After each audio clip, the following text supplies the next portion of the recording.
আমরা সবাই পুরীতে গিয়ে এত মজা করলাম যে তোমাদের বলে বোঝাতে পারবো না।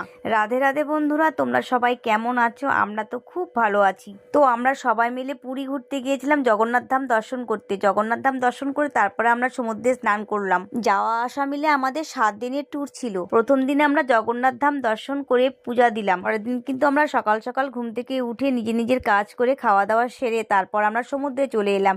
সমুদ্রটা হচ্ছে এত সুন্দর লাগলো, আর আমি এই প্রথম সমুদ্র দেখলাম, দেখে তো আমার ভীষণই মজা লাগছিল। আর আমরা খুব খুব মজা করলাম, যেটা তোমরা অনেকেই আসছো হয়তো জানো যে সমুদ্রে এলে কতটা মজা হয়, কতটা আনন্দ লাগে, আর তোমাদেরকে বলে আমি বোঝাতে পারবো না। তো আমার ভিডিওগুলো তোমাদের ভালো লাগলে অবশ্যই পাশে থাকবে আর দেখা হচ্ছে।